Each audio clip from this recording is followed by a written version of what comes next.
Okay, so this is another fight from the World Combat Championships that happened 1995, I think.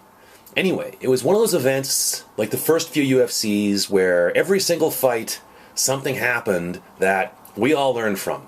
It was something we hadn't seen before. Here, let's go here. Possibly Gracie with 6 years. So this is let me turn the volume down a bit here on this guy. This is a high-level judo player. This guy Ben Spijkers versus Renzo Gracie, obviously representing Brazilian Jiu-Jitsu. And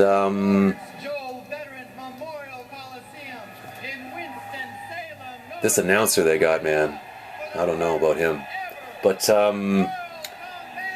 we hadn't seen before this high-level judo against a Gracie, like a high-level jiu-jitsu player, you know? I mean, I think we had seen Christoph Leninger fight Ken Shamrock, which was shoot fighting, you know? But this is the first time we'd seen like a high-level, like, I think he was like a European champion, probably been to the Olympics, I don't know, World Championships. He was a high-level judo player. There's Cecil Peoples, you know. I was talking with him the other day on another video I was shooting.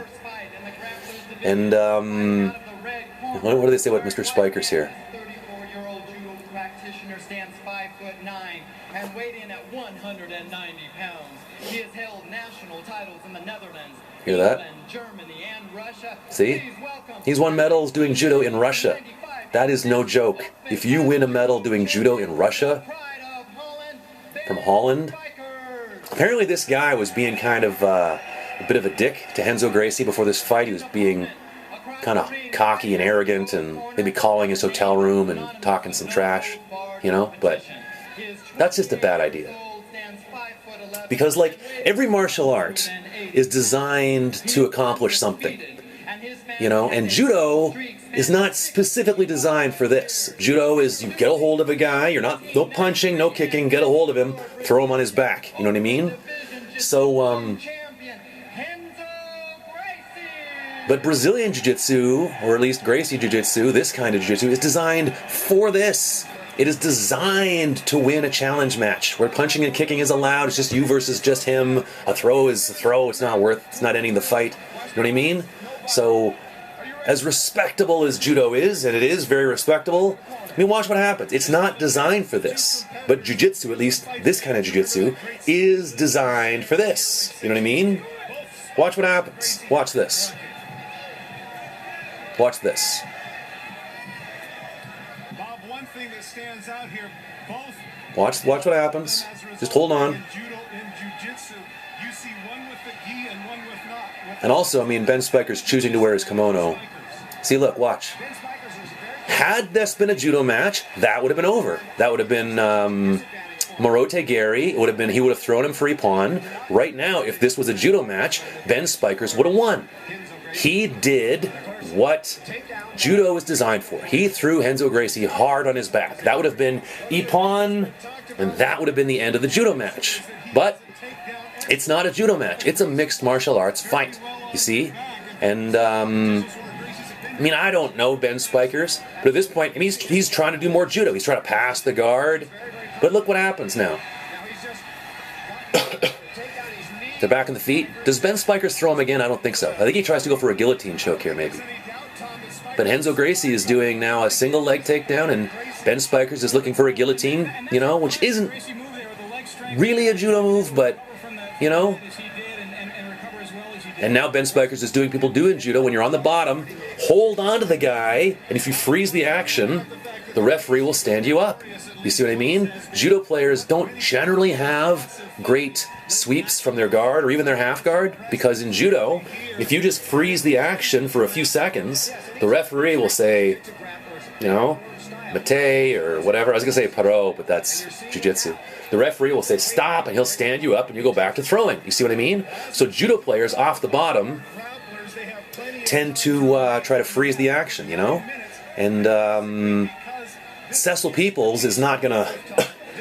he's not going to stand them up again, because this is the grappling division. Like I said in the other video, Years ago when they did the World Combat Championship, they had a striking division and a grappling division, and they were both allowed to do groundwork, just the strikers couldn't do chokes and arm locks. These guys can, but also these guys get 10 minutes on the ground, I think. See, look, see the floor time is counting down. They still have 8 more minutes on the ground, which is exactly what, you know, it's good for Renzo. It's not so good for Mr. Spijkers, the judo player. You see what I mean? Now watch what happens. Renzo's passing his guard and Spijkers turtles. Because in judo, if you don't turtle, your back is held on the mat, and then you lose by pin. You get hold down, osaikomi. You know what I mean? But in jiu-jitsu, you turn your back, you get your back taken, and now you're getting elbowed in the back of the head, you know? And now, yeah, see, look. I think he might have choked him with his kimono there, which was another bad idea. And now Renzo's kicking him. He steps in his head here, see? Because the guy had been disrespectful to him before the match. And you don't do that to a Brazilian, especially not a Gracie. You know what I mean? You know what I mean?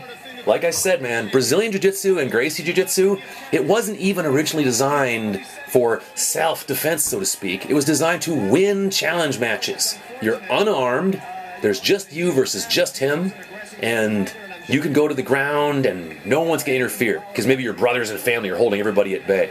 You know what I mean? So, like, Spijkers, the judo player, did what he was trained to do. He got a throw, he was trying to freeze him from the bottom, the referee didn't stand them up. When Renzo passed, the judo guy turtled because he doesn't want to get pinned on his back, and then Renzo latched him with his hooks, big elbows to the back of the head, which is illegal in the UFC, and then he choked him with the kimono. Here, watch. So they both did what they're trained to do. But what Renzo is trained for is this. See, this would be, that in judo would be an ippon. Like, you can't do it anymore because they've made it illegal to touch the legs in judo.